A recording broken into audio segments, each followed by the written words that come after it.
नमस्कार दोस्तों, स्वागत है आपका हमारे डेली करंट अफेयर प्रोग्राम में। जहां पे आपको हम करंट अफेयर के बेस्ड पे एमसीक्यूज सॉल्व कराते हैं, जिससे आपके करंट अफेयर्स के जो टॉपिक्स हैं वो भी डिस्कस हो जाते हैं और एमसीक्यूज के फॉर्म में हो जाने से एक रियल टाइम एग्जाम का वो फील भी आ जाता है। जिसमें स्टार्टिंग में आपको कुछ क्वेश्चन दिया जाता है कि करंट अफेयर के बेस्ड पे, यानी कोई ऐसा टॉपिक किसी वजह से करंट में न्यूज़ में रहा हो, उसको हम एमसीक्यू के फॉर्म में सॉल्व करके, उसमें होता क्या है कि साथ-साथ हम एमसीक्यूज़ को भी सॉल्व कर लिए और इसमें जो करंट अफेयर का टॉपिक है, थ्रू डिफरेंट एंगल्स उसके कुछ डिटेल कॉन्सेप्ट को पढ़ लेते हैं। तो इसी डेली करंट अफेयर प्रोग्राम्स में हम स्टार्ट में MCQ based daily current affair को सॉल्व करते हैं। फिर हम जो कॉन्सेप्ट ऑफ द डे का होता है कि जिसमें एक ऐसा कॉन्सेप्ट या फिर एक ऐसा हॉट टॉपिक जो किसी वजह से न्यूज़ में रहा, उसको डिस्कस करते हैं। फिर हम आप फिर हमें जो मैप ऑफ द इंडिया के कॉन्टेक्स्ट में जो कोई ऐसा मैप या कोई ऐसा लोकेशन जो न्यूज़ में हो, उसको डिस्कस करते हैं इन डिटेल। फिर वर्ल्ड के कॉन्टेक्स्ट में भी कोई ऐसा मैप जो किसी कारणों से न्यूज़ में हो, उसको देखते हैं। फिर लास्ट में आपको कुछ क्वेश्चंस आपको प्रैक्टिस करने के लिए जाता है। तो ये है फॉर्मेट हमारे डेली करंट अफेयर प्रोग्राम्स का। तो आज के डेली करंट अफेयर प्रोग्राम्स में जो फर्स्ट सेक्शन है आपका, जो कि डेली करंट अफेयर क्विज है, उसको देखिए। इसमें जो हम मैंने शुरू में ही बताया कि आपको कुछ क्वेश्चन दिए जाएंगे। तो पहला क्वेश्चन ये है, इन नवंबर 2025, और ये क्वेश्चंस जो है टिपिकली बिल्कुल ही करंट अफेयर का है, ऐसा 1 2 3 दिन के अंदर में हुए हुए इवेंट्स की बेस्ड है। तो करंट अफेयर बेस्ड के क्वेश्चंस कुछ इस तरीके से हैं। पहला क्वेश्चन है, in November 25 which country has partner with India's NPCI, international payment limited, NIPL, यानी NPCI international payment limited together कहा जाएगा NIPL, यानी NPCI international payment limited to enable real time cross border remittance via UPI. Questions का अगर हिंदी में समझे तो इस तरह से है कि नवंबर 2025 में किस कंट्री ने इंडिया के NPCI payment international payment limited के साथ कोलैब किया है, ताकि जो इंडिया की यूपीआई है उससे रेमिटेंस को सेंड करने में बहुत ज़्यादा सहूलियत मिल जाए। तो ऐसी कौन सी कंट्री क्रॉस बॉर्डर रेमिटेंस है, यानी क्योंकि इंटरनेशनल है तो क्रॉस बॉर्डर, यानी इंडिया के साथ कौन सी ऐसी कंट्री है जो यूपीआई इंडिया की यूपीआई के साथ कोलैबोरेशंस करके ये रेमिटेंस को, real time cross border remittance को इनेबल कर रही है। ऑप्शंस है ए यूएई, बी बहरीन, सी कुवैत और डी ओमान। आप 5 सेकंड के अंदर कुछ इसको गेस करने की कोशिश कीजिए, इसका आंसर क्या हो सकता है। ये बहुत ही इंपॉर्टेंट क्वेश्चन है और टॉपिक भी है कि ये real real time cross border remittance क्या है, यूपीआई क्या है, एनपीसी क्या है, एनआईपीएल क्या है, ये सभी इंपॉर्टेंट है। एक बार आप गेस कीजिए।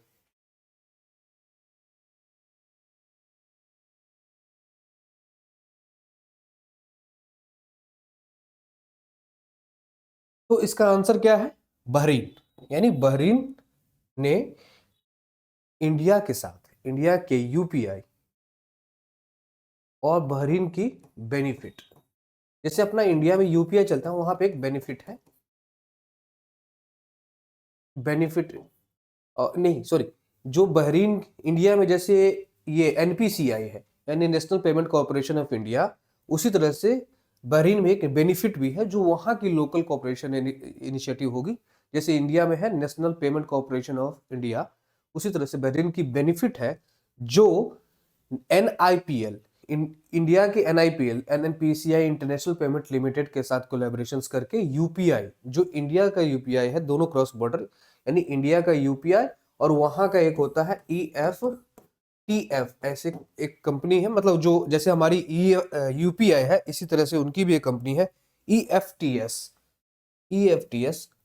बहरीन की कंपनी है, और इंडिया में जैसे यूपीआई है ऐसे ही वहां पे EFTS सर्विस है। तो ये दोनों मिलके, यानी इंडिया के NPCI जो NIPL है और बहरीन की बेनिफिट, जो इंडिया में सिस्टम है यूनिफाइड पेमेंट इंटरफेस यूपीआई, ऐसे ही बहरीन में भी एक इंटरफेस है EFTS। इस दोनों के कोलैबोरेशंस के तहत जो रेमिटेंस है, क्रॉस बॉर्डर रेमिटेंस है, उसको इजी किया जाएगा। होगा क्या, कोई व्यक्ति यू बहरीन में बैठे बैठे अगर उसको इंडिया में पैसे ट्रांसफर करने होंगे, तो वह बहरीन का उस टाइम पे EFTS यूज करके इंडिया में कोई जो यूपीआई यूज कर रहा होगा उसको रियल टाइम पे इसको सेंड कर सकता है रेमिटेंस। रेमिटेंस मतलब वही है जो मनी और गिफ्ट जो आप सेंड करते हैं। अगर बहरीन और यूएई की इस टाइम पे कॉन्सेप्ट ये क्रॉस बॉर्डर रेमिटेंस कॉन्सेप्ट करें तो ज़्यादातर जो बहरीन में या फिर वहाँ पे कुछ ऐसे वर्कर या फिर काम करने वाले लोग कॉरपोरेट में या फिर जॉब करने के लिए किसी भी तरीके से वहाँ गए हैं, उनको कुछ पैसे भेजने हो अपने घर पे यूपीआई करनी हो तो डायरेक्टली इसी कोलेब्रेशन से बहुत आसानी से हो जाएगा, जो कि नवंबर 2025 में है। इसलिए कह रहा हूँ इंपॉर्टेंट है एग्जाम पॉइंट ऑफ व्यू से, क्योंकि इसमें कुछ कुछ ऐसे टर्म्स है, कुछ कुछ ऐसे जो वर्ड है या फिर कुछ कुछ ऐसे जो इनिशिएटिव दिया गया है वो बहुत ही ज्यादा इंपॉर्टेंट है एग्जाम पॉइंट ऑफ व्यू से। जैसे एनपीसीआई, ये तो फेवरेट एरिया है किसी भी वनडे एग्जाम में क्वेश्चन पूछने के लिए। इसके फुल फॉर्म पूछ देंगे या फिर किस मिनिस्ट्री के अंदर में है, ये सारी चीजें पूछते हैं। अब एक नया ही आ गया NPCI, international payment limited, totally ये कहा जाएगा टुगेदर एनआईपीएल। और यूपीआई का ही फुल फॉर्म चाहिए आपको। अब मान लीजिए डायरेक्टली क्वेश्चन तो नहीं आएगा, लेकिन प्रोबेबिलिटी है कि ऐसा पूछ देंगे कि बहरीन की कौन सी, जैसे इंडिया में यूपीआई है इस तरह से बहरीन की कौन सी ऐसी इंटरफेस है जो इसके साथ कोलैब करेगी। तो आपको याद रखना है ईएफटीएस। एक बार इसका फुल फॉर्म भी चेक कर लीजिएगा बढ़िया से। और जैसे हमारे पास इंडिया के पास एनपीसीआई है, national payment corporation of India, international payment limited NIPL international level पे हो गया। उसी तरह से बहरीन की बेनिफिट्स भी है। तो ये नाम्स जो है ना बहुत नेम्स इंपॉर्टेंट है एग्जाम पॉइंट ऑफ व्यू से। हो सकता है डायरेक्टली भी पूछ रहे, लेकिन ऐसा हम मान के चलते हैं कि पूरा इसके डायनेमिकली देख ले तो ये चांसेस है क्वेश्चन पूछे जाने के लिए। तो ये है पहला क्वेश्चन जो को हमने बिल्कुल ही डिटेल में पढ़ा है। अगला देखिए, what is the theme for world pneumonia day. वो निमोनिया डे का इस बार का थीम क्या है?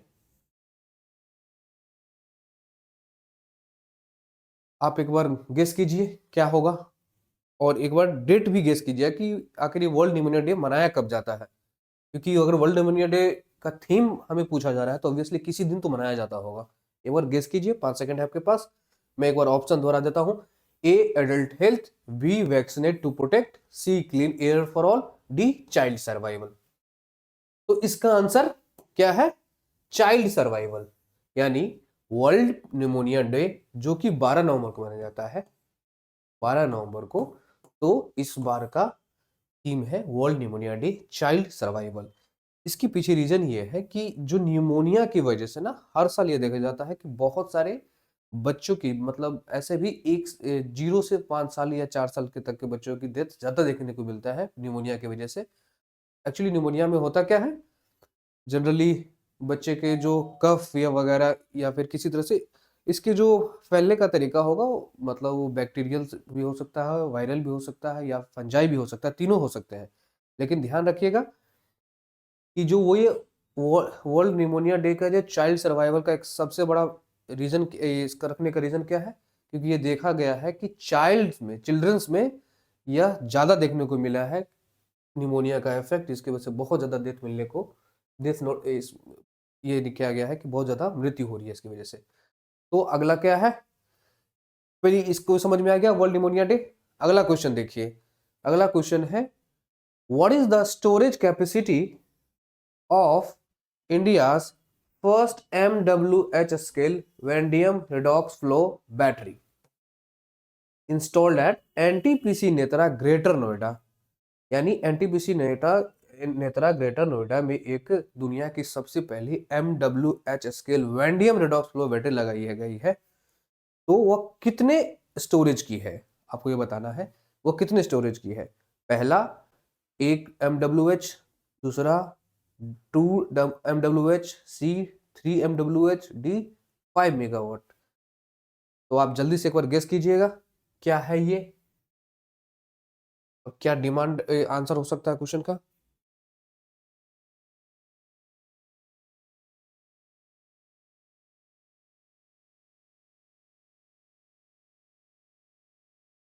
तो इसका आंसर क्या है? 3 मेगावाट, 3 MWH। इसमें कहा गया है कि जो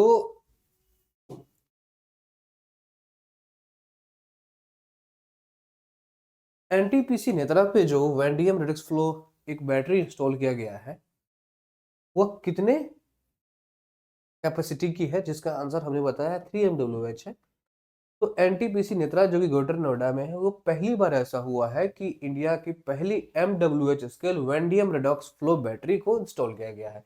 वेंडियम रेडॉक्स फ्लो बैटरी जो नॉर्मली बैटरी हम लोग इस्तेमाल करते हैं, उस बैटरी में क्या होता है कि उस बैटरी के साथ में ही उसके स्टोरेज टैंक मिलती है, जिससे, और लेकिन इसमें क्या है, वेंडियम रेडॉक्स फ्लो बैटरी में क्या होगा, इसका जो एक्सटर्नल जो इसका कैपेसिटी जहाँ पे ये स्टोर होगा बैटरीज का, वो एक्सटर्नल टैंक जो है उसका लगा होता है। जैसे ये बैटरी है तो इसका एक्सटर्नल टैंक, थोड़ा इसका जो टैंक हो जहाँ पे ये लिक्विड फॉर्म में एक्स्ट्रा एक इलेक्ट्रोलाइट्स के लिक्विड इलेक्ट्रोलाइट्स होता है, लिक्विड इलेक्ट्रोलाइट्स वो अलग से होता है। जैसे नॉर्मली में क्या होता है, जो कन्वेंशनली अगर देखा जाए अभी जो चल रहा है, जो इससे पहले इस्तेमाल किया जा रहा था, वो साथ में ही होता था। तो इससे अ, विस्फोट होने का डर, कंबुशन होने का डर होता था, लेकिन अब यह नहीं होगा। तो वेंडियम रेडॉक्स फ्लो बैटरी होगा उसमें। और भी सारे मैकेनिज्म्स हैं, लेकिन उसको ज़्यादा डिटेल में नहीं देखेंगे। लेकिन इतना याद रखिएगा, वेंडियम रेडॉक्स फ्लो बैटरी है जो 3 WMH की है और इंडिया की सबसे जो स्टोरेज कैपेसिटी और इंडिया की पहली MWH स्केल बैटरी है जो वेंडियम रेडॉक्स फ्लो बैटरी लगाई गई है। जहाँ कहाँ लगाई गई है ये इंपॉर्टेंट है, एनटीपीसी नेत्रा ग्रेटर नोएडा। कहाँ? NTPC Netra greater Noida. अगला क्वेश्चन देखिए कि first ever full scale air show off the eastern air command of the Indian air force was held in, यानी पहला full scale air show Indian air force के eastern air command का कहाँ हुआ है। यानी इंडियन एयरफोर्स का ईस्टर्न एयर कमांड, जैसे आपको पता ना जो एयरफोर्स है उसके कमांड एरियाज है, जैसे eastern air command, western air command, central air command है, ट्रेनिंग एयर कमांड है। इसी तरह से ईस्टर्न एयर कमांड है इंडियन एयरफोर्स का। तो वहां पे इस चारों जगह में से, मतलब जो ऑप्शन दिए गए उसमें से कहाँ पे फुल स्केल एयर शो हुआ, first time full scale air show हुआ। तो ऑप्शन आपके पास दिए गए हैं शहर का, गुवाहाटी, तेजपुर, जोरहट, पानगढ़। आप में से बताना है कि ये हुआ कहाँ पे है। तो एक 5 सेकंड में इसका एक बार गेस कीजिए आंसर क्या होगा।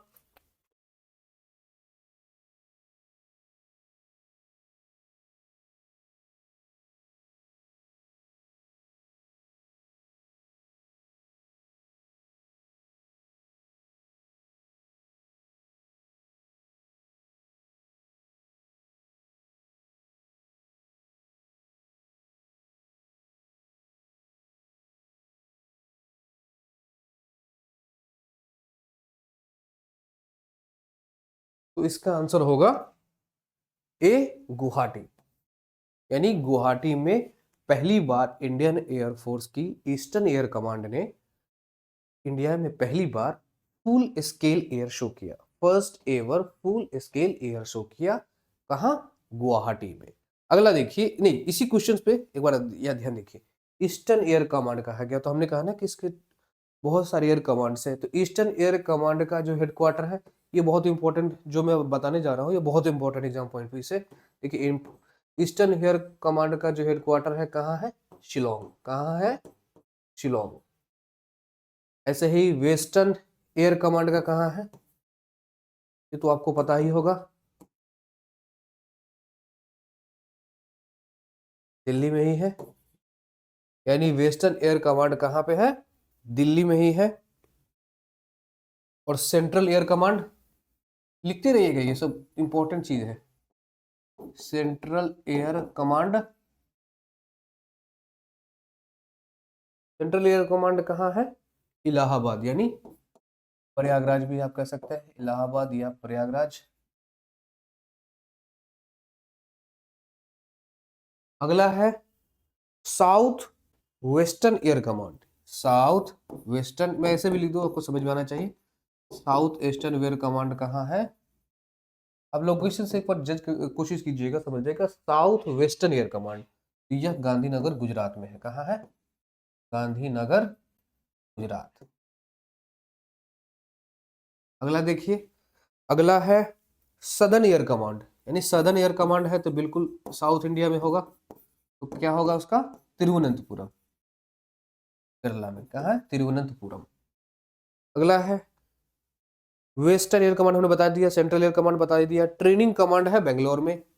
और दो इंपॉर्टेंट है, जैसे मेंटेनेंस कमांड आपको देखना हो तो नागपुर में होगा, ट्रेनिंग कमांड होगा तो बेंगलोर में है। यानी मेंटेनेंस कमांड नागपुर में और वेस्टर्न कमांड जो ट्रेनिंग कमांड है वो बेंगलोर में है। अगला क्वेश्चन देखिए कि who won the silver medal in the men's 50 metre rifle 3 positions event at the ISSF world championship 2025। इसका मतलब है Indian international international shooting sports federation है। इस वर्ल्ड चैंपियन 2025 के 50 मीटर राइफल 3 पोजीशंस इवेंट में, जो कि ISSF वर्ल्ड चैंपियन 2025 हुआ, किसने सिल्वर मेडल जीता है, ये क्वेश्चन है।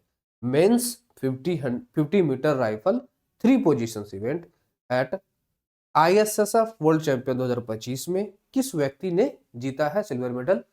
तो ऑप्शन आपके पास ये है, पहला तो है सम्राट रैना। क्या है? पहला सम्राट रैना।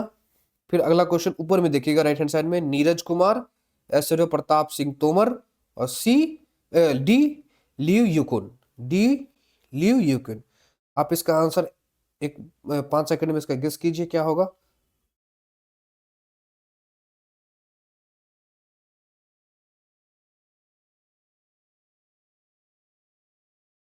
ये आपके ऑप्शन दिए गए हैं।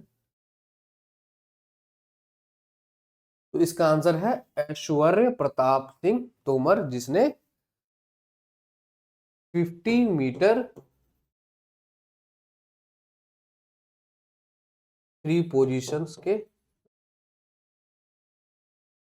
इसमें मेंस में जीता है। कहां? ISSF वर्ल्ड चैंपियंस 2025 के शूटिंग रेंज में। ठीक है, तो इसका आंसर ये रहा, ऐश्वर्य प्रताप सिंह तोमर। अगला क्वेश्चन देखिए, which country has been selected to host UN COP32 climate 2027। यानी किस कंट्री ने, इनमें से चारों ऑप्शन दिए गए हैं, उसको COP 2032 में क्लाइमेट समिट होस्ट करने के लिए चुना गया है। 2000, जो कि 2027 में होगा। कब होगा? 2027 में। Which country has been selected to host UN COP32 Climate Summit in 2027? तो इसका ऑप्शंस दिए गए हैं, नाइजीरिया, ब्राजील, इथियोपिया, जर्मनी। एक बार गेस कीजिए क्या होगा।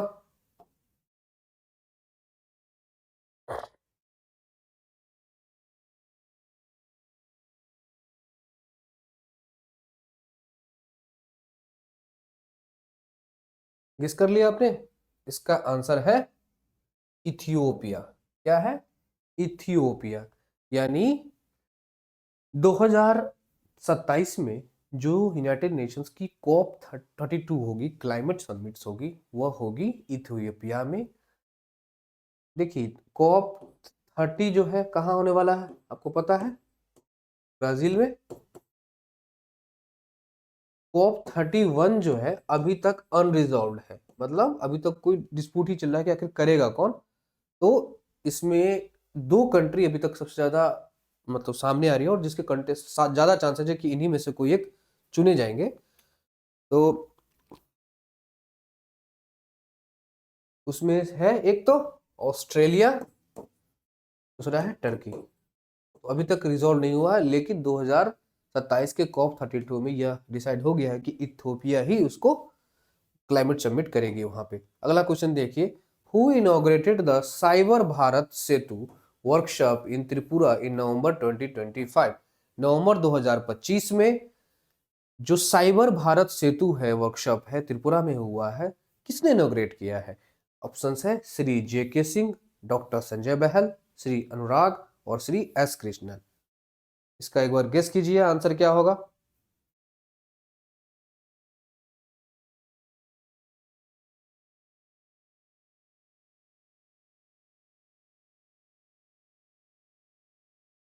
इसका आंसर होगा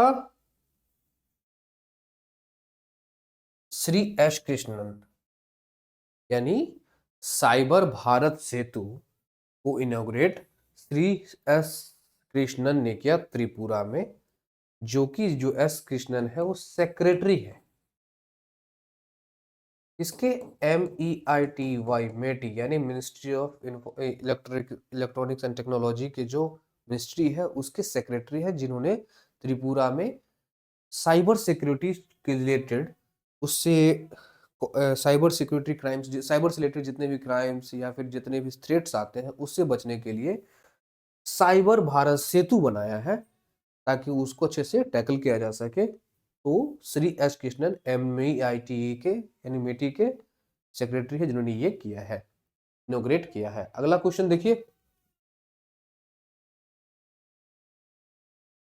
अगला क्वेश्चन है कि which BSF tracker dog was awarded the Sardar Vallabh Bhai Patel RRU K9 bravery award. इस क्वेश्चन को देखिए,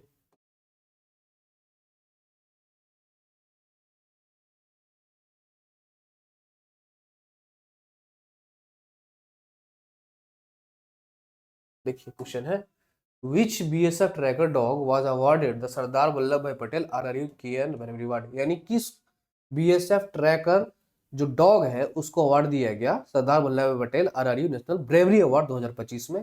आपके ऑप्शन है A Sheru, B Babita, C tiger, D Rocky. आप एक बार गेस कीजिएगा इसका आंसर क्या होगा। क्वेश्चन को फिर से समझिए, सरदार भाई वल्लभ भाई पटेल की Vallabh Patel RRU national K9 bravery award दिया जाता है। इस बार 2025 में एक BSF के ट्रैकर डॉग है उसको मिला गया है, तो उस डॉग का नाम पूछा है, क्या है। तो A Sheru, B Babita, C tiger, D Rocky. तो इसका आंसर है बबीता, यानी बबीता नाम की एक ट्रैकर डॉग है जिसको मिला है इस बार K9 ब्रेवरी अवार्ड। अगला क्वेश्चन देखिए, who won the 2025 Booker prize for novel flesh, यानी इसे 2025 के बुकर प्राइज से सम्मानित किया गया है, जिसका नोवेल जो है वो है फ्लैश। तो आप इसका आंसर एक बार 5 सेकंड में किसके, ये बहुत ही इंपॉर्टेंट, हमेशा ही book author, Booker Prize, current से जितने रिलेटेड प्राइज अवार्ड से, वो तो बहुत ही फेवरेट एरिया है SSC का, या फिर जितनी भी वनडे एग्जामिनेशन है उसका। तो एक बार इसका गेस कीजिए।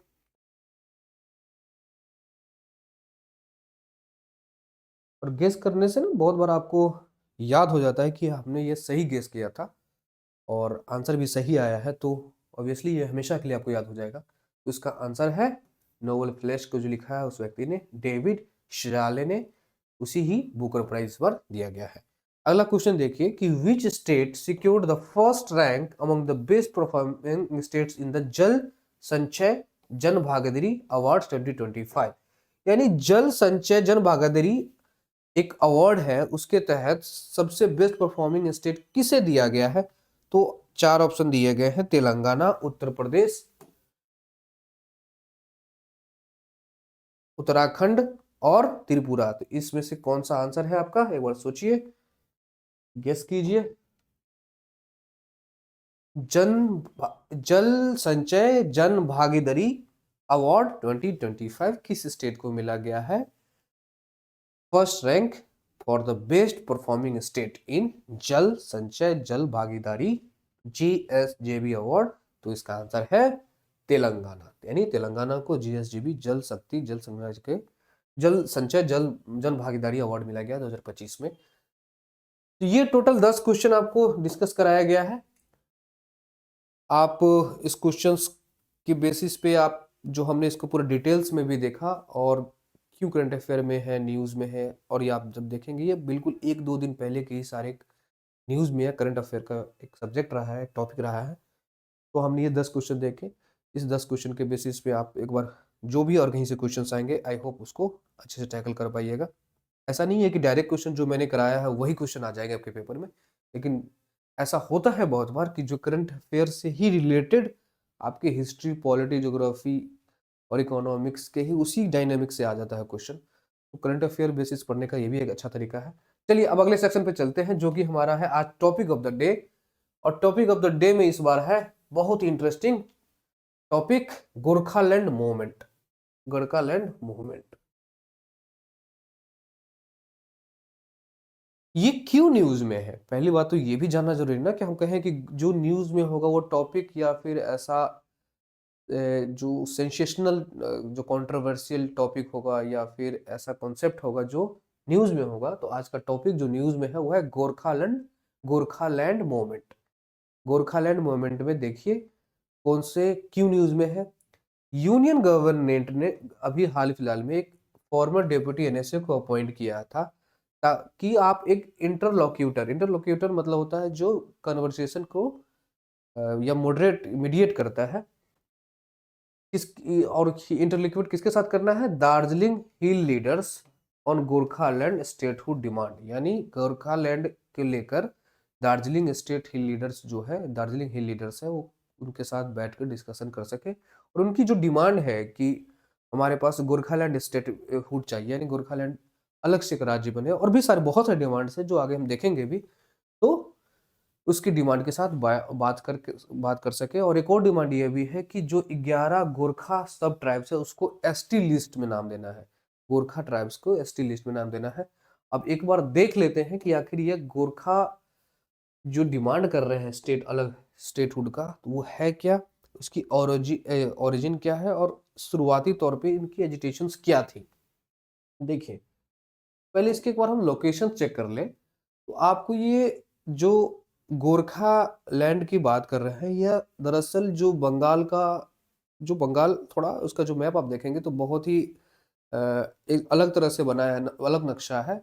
आपको बिल्कुल सदर्न टिप में जाएंगे तो वह कहीं आपको उड़ीसा झारखंड की तरफ जो टच होता एरिया है वो बिल्कुल ही अलग है, और जो नॉर्दर्न एरिया है दार्जिलिंग है, जो कि नेपाल सिक्किम इन सब जगहों से जब टच हो रहा है, तो आप देखेंगे कि उसके जो डिमांड्स है नीचे वाले के लोगों से, जो उनके जो सदर्न पॉइंट्स के लोगों से बहुत अलग है, और ऐसे ही आपको देखने मिलेगा। तो ये दार्जिलिंग का जो लोकेशंस का है, वेस्ट बंगाल में ही उनका डिमांड है कि हमें एक अलग से राज्य बना के दे, गोरखालैंड स्टेट, और साथ में ही 11 जो सब ट्राइब्स है, यानी उनकी में कुछ जातियां होंगी ट्राइब्स में, उसको एसटी का रिकॉग्निशन दे, एसटी का मान्यता दे।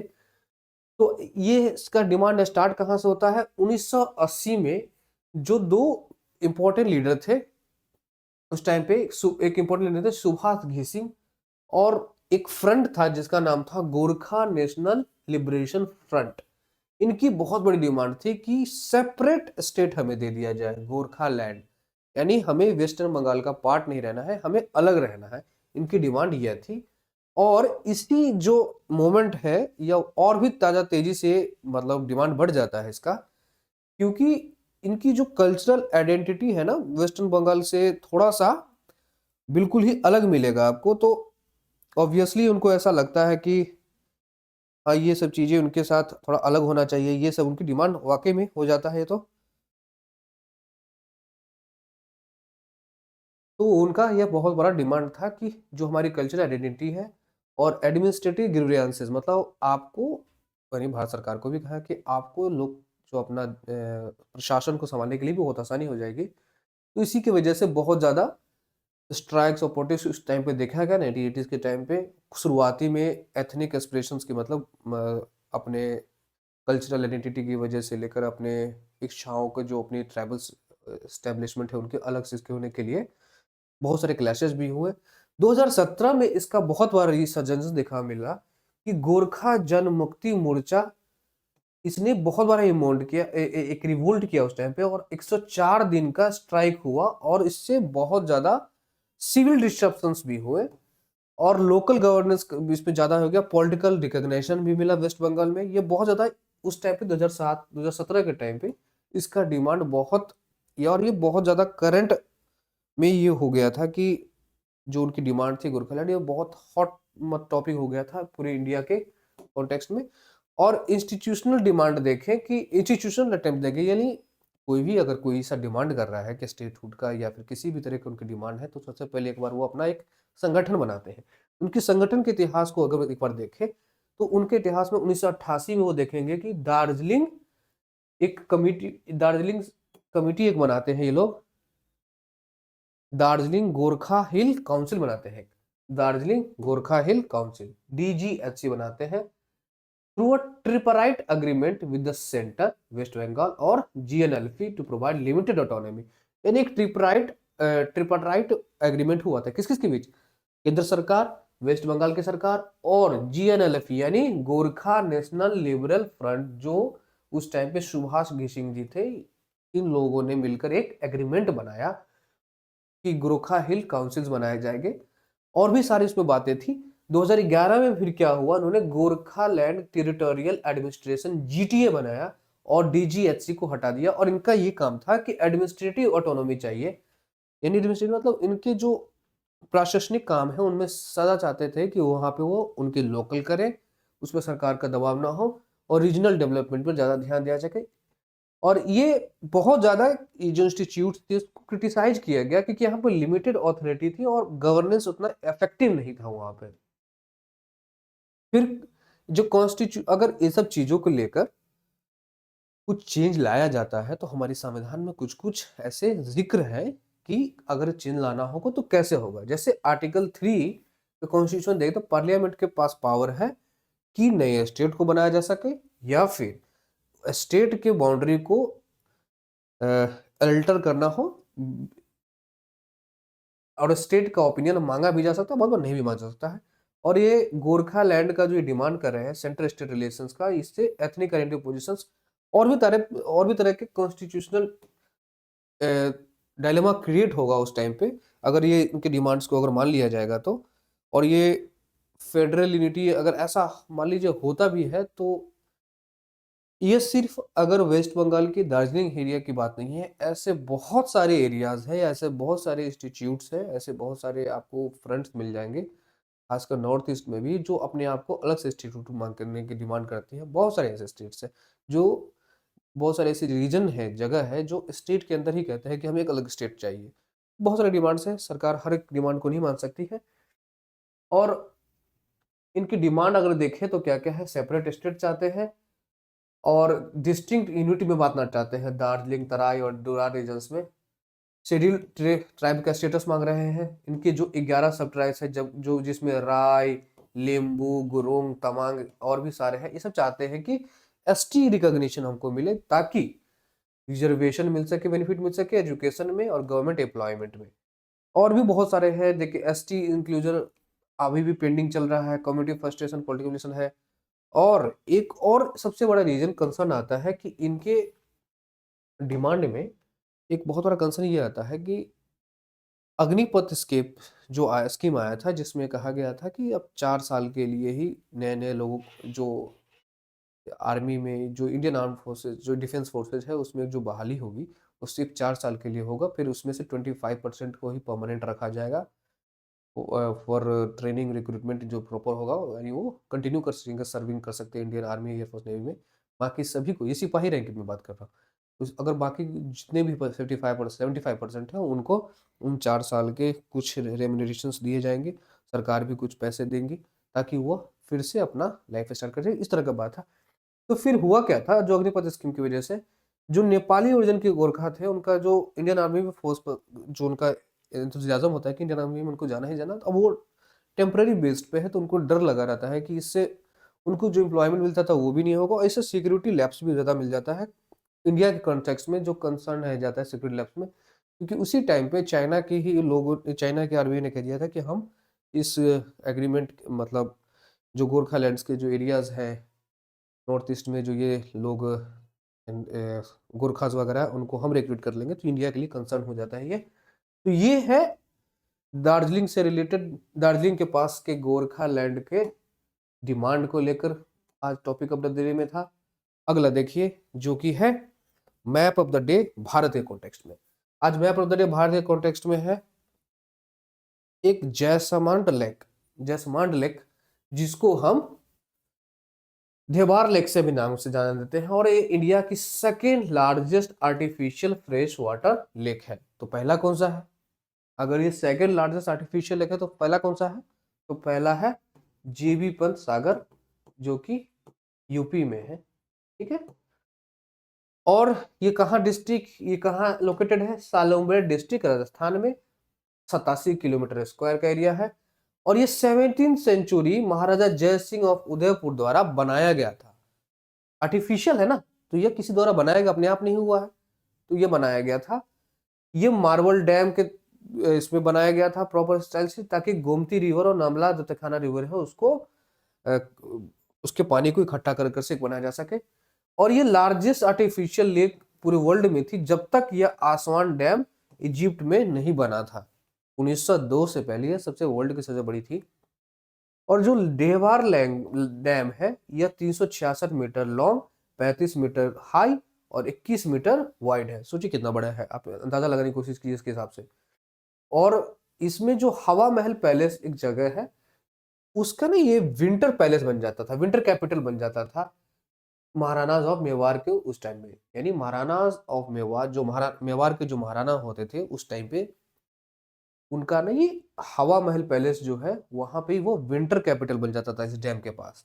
यानी इस डैम के पास एक हवा महल पैलेस होगा, जो कि महाराजा जो तो उस टाइम में मेवाड़ के जो महाराणा होते थे उनका यह सर्दियों में राजधानी बन जाती थी। और ये जैसमंद वर्ल्ड लाइफ सेंचुरी भी आपको मिलेगा, जिसमें 160 किलोमीटर स्क्वायर है। टीक फॉरेस्ट वहां मिलेगा। और 3 मेन आइलैंड है। आइलैंड है जो, आइलैंड मतलब जो ठीक चारों बगल से एक वाटर बॉडी से घिरा हुआ हो। तो लेक है तो एक छोटा सा तीन तीन ऐसे आइलैंड्स होंगे, तो उसका आइलैंड का नाम क्या है?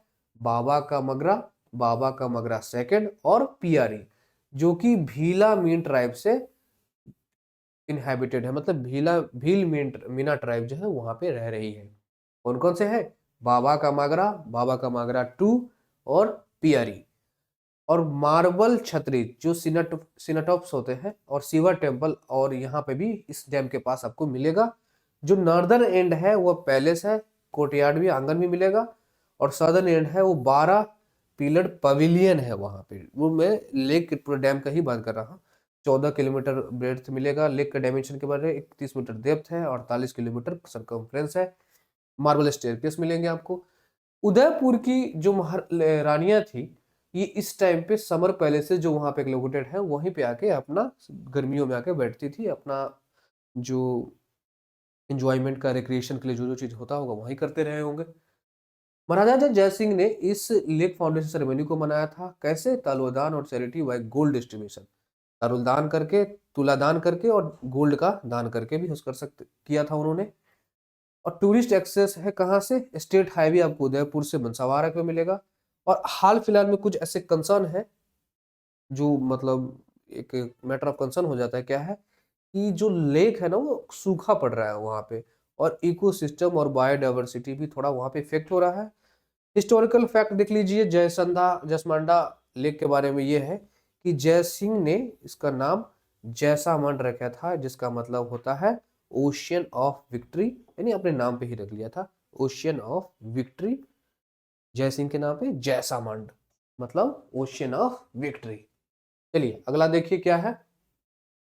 मैप ऑफ द वर्ल्ड के कॉन्टेक्स्ट में आज का टॉपिक क्या है? अंगोला। अंगोला एक अफ्रीका में एक कंट्री है जो कि वेस्ट कोस्ट पे आपको मिलेगी, अटलांटिक कोस्ट के आसपास मिलेगा। और ये न्यूज में क्यों रहा है? क्योंकि प्रेसिडेंट द्रौपदी मुर्मू जो है यहाँ पे 50th इंडिपेंडेंट एनिवर्सरी जो उनकी होगी उसको मनाने के लिए गई थी। और साथ में उनकी पहली विजिट बोत्सवाना जो उसके पास की कंट्री है वहां पे भी गई थी। और अब आई अंगोला के बारे में जाने तो यह एक strategically located country on west coast of South Africa, southern America, Africa. यानी अफ्रीका के वेस्ट कोस्ट पे आपको मिलेगा। एक बार मैं आपको मैप भी दिखा दूं तो ये इस तरह से है। ये पूरा अफ्रीका है और यहां पे है ये अंगोला। ठीक, अंगोला बड़े पिक्चर में देखें तो इस तरह से है। ये है अंगोला। ठीक, ये अंगोला है। और अंगोला, अगर आप मैप से, अगर फिर भी आपको मैप पे समझ में आए कि अंगोला का कहाँ पे, तो अगर कोशिश कीजिएगा नामीबिया ढूंढिए। नामीबिया के पास में है, बोत्सवाना के पास में है, जाम्बिया के आसपास में है, कॉन्गो के आसपास है और अटलांटिक ओशियंस के शोर पे है। और इसकी राजधानी क्या है? लुआंडा। यहाँ पे बिल्कुल आपको अटलांटिक ओशन के कोस्टल एरिया पे है, लुआंडा पे। अगला देखिए, हमने देख लिया इसका बॉर्डर का है नामीबिया द्वारा, जाम्बिया नामीबिया साउथ में, जाम्बिया ईस्ट में, Democratic Republic of Congo east में, नॉर्थ और ईस्ट में है, और अटलांटिक ओशन वेस्ट में है।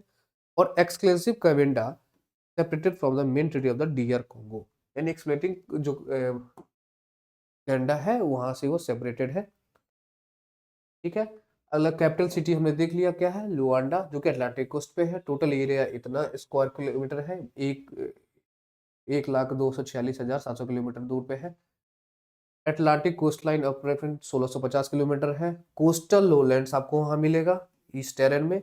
हाईलैंड्स है, प्लेट्यूज में है, और मोराडोमा को वहां की सबसे हाईएस्ट पॉइंट है जो कि 2620 मीटर हाइट है। ये है 2620 मीटर। यानी कभी करंट अफेयर की बेस पे अंगोला से क्वेश्चन पूछा जाए तो हाईएस्ट पीक कौन सी है? मोर्रो डोमोको। मेजर प्लेट्यूज अगर वहां देखें तो बेंगुएला प्लेट्यू है और बाई प्लेट्यू है। यहाँ पे आपको डेंस फॉरेस्ट देखने को मिलेगा, रेन फॉरेस्ट, जो कि कबिंडा एक्सक्लेव में मिलेगा। जो मेजर रिवर है कुआंजा है, कुएनी है, कुएंगो है, जाम्बेजी है। और अंगोला सबसे ज्यादा आपको रिच जो है वो किस टर्म में है? ऑयल और गैस में। और ये लीडिंग एनर्जी एक्सपोर्टर है अफ्रीका में। और fourth largest diamond producer globally, यानी पूरे वर्ल्ड में फोर्थ नंबर पे है सबसे ज्यादा हीरा प्रोड्यूस करने में। और यहाँ पे क्या क्या मिल रहा है? आयरन ओर भी है, फॉस्फेट भी है, कॉपर भी है, गोल्ड भी है। अंगोला जो है 18 प्रोविंसेस में डिवाइड है, each with distinct geographic and economic characteristics. मतलब हर किसी की अपनी अपनी कैरेक्टरिस्टिक्स है, ज्योग्राफिकली और इकोनॉमिकली सब जगह से है। तो ये था हमारा टॉपिक ऑफ द, मतलब map of the world, map of the world के कॉन्टेक्स्ट में जो कोई ऐसा न्यूज में रहा हो। तो इस तरह से आज का करंट अफेयर से जो डेली करंट अफेयर प्रोग्राम्स को हम एंड करने जा रहे हैं। और लास्ट में हमने बताया था आपको हम प्रैक्टिस करने के लिए डेली जनगणना क्वेश्चन देंगे। तो ये रहा क्वेश्चन आपका स्क्रीन पे ही, बिल्कुल आप इसको स्क्रीनशॉट लेते रहिएगा। पहला question, HCL granted mini ratna status by defence minister Rajnath Singh. In context to the same tell us when was the mini ratna scheme introduced by the government of India. Second question, coal India से रिलेटेड, DVC से related है, इसको screenshot लेके आप solve कीजिएगा। Third, centre clarifies right to vote since it's study. Fourth है 11 नवंबर, अभी लेफ्ट में ही है सारा कुछ, सेलिब्रेटेड नेशनल एजुकेशन डे के रिलेटेड है। Fifth question, global Google planning to develop powerful AI data. फिर सिक्स क्वेश्चन है, बिहार नाउ है 6 रामसर साइट। सिक्स में इसका बस फर्स्ट ऑप्शन आपको दिया गया है, सेकेंड ऑप्शन जो दिए गए हैं वो राइट हैंड साइड में आप देखिए। Every Ramsar site must be declared national, इस तरह से है। फिर सेवंथ क्वेश्चन बिल्कुल राइट में आपको दिएगा, currently with the public doubles, इससे रिलेटेड है। आठवां क्वेश्चन है, ministry of social justice and empowerment से। ये टोटल क्वेश्चंस 8 दिए गए हैं आपको सॉल्व करने के लिए। मिलते हैं अगले वीडियो में। आप इस सभी क्वेश्चंस को एक बार सॉल्व करके रखिएगा। तब तक के लिए थैंक यू वेरी मच।